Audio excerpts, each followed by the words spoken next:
தொடக்க நூல் அதிகாரம் 16. ஆபிராமின் மனைவி சாராய்க்கு மகப்பேறு இல்லை. சாராய்க்கு ஆகார் என்ற எகிப்திய பணிப்பெண் ஒருத்தி இருந்தாள். சாராய் ஆபிராமிடம், ஆண்டவர் என்னை பிள்ளை பெறாதபடி செய்துவிட்டார். நீர் என் பணிப்பெண்ணிடம் உறவு கொள்ளும். ஒருவேளை அவள் எனக்காக பிள்ளை பெற்றுத்தரக்கூடும் என்றார். ஆபிராம் சாராயின் சொல்லை கேட்டார்.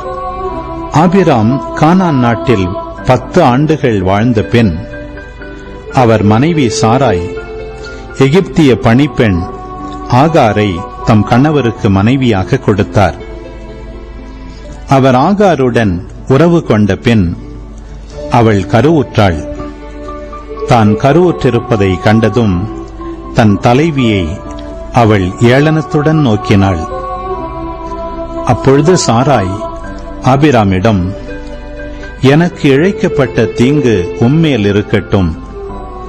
நீர் தழுவும்படி நானே கொடுத்த என் பணிப்பெண் அவள் கருவுற்றிருக்கிறாள் என்பதை கண்டதிலிருந்து என்னை ஏளனமாக நோக்குகிறாள். ஆண்டவரே எனக்கும் உமக்கும் நீதி வழங்கட்டும் என்றார்.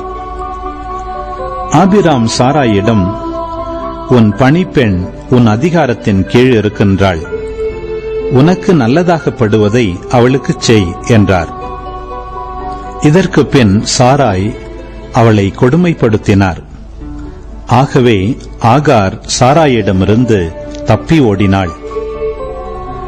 ஆண்டவரின் தூதர் அவளை பாலை நிலத்தில் இருந்த ஒரு நீரூற்றுக்கு அருகில் கண்டார். அந்த ஊற்று சூருக்கு செல்லும் வழியில் இருந்தது. அவர் அவளை நோக்கி, சாராயின் பணிப்பெண் ஆகார், நீ எங்கிருந்து வருகின்றாய், எங்கே போகின்றாய் என்று கேட்டார்.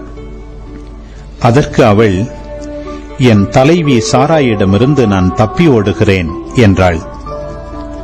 ஆண்டவரின் தூதர் அவளிடம், நீ உன் தலைவியிடம் திரும்பிச் சென்று அவளுக்கு பணிந்து நட என்றார்.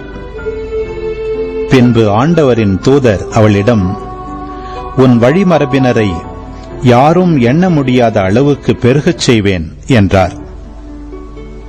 மீண்டும் ஆண்டவரின் தூதர் அவளிடம், இதோ கருவுற்றிருக்கும் நீ ஒரு மகனை பெற்றெடுப்பாய்.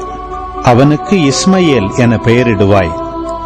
ஏனெனில் உன் துயரத்தில் ஆண்டவர் உனக்கு செவிசாய்த்தார். ஆனால் அவன் காட்டுக் கழுதை போல் வாழ்பவனாக இருப்பான். எல்லோரையும் அவன் எதிர்ப்பான். எல்லோரும் அவனை எதிர்ப்பார்கள்.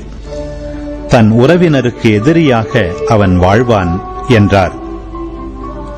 அப்பொழுது, என்னை காண்பவரை நானும் இங்கே கண்டேன் அல்லவா என்று அவள் சொல்லி, தன்னுடன் பேசிய ஆண்டவரை காண்கின்ற இறைவன் நீர் என்று பெயரிட்டு அழைத்தாள். ஆகவே அந்த கிணற்றிற்கு பெயர் லகாய் ரோயி என்ற பெயர் வழங்கலாயிற்று. அது காதேசுக்கும் பெரேதுக்கும் இடையே இருக்கின்றது.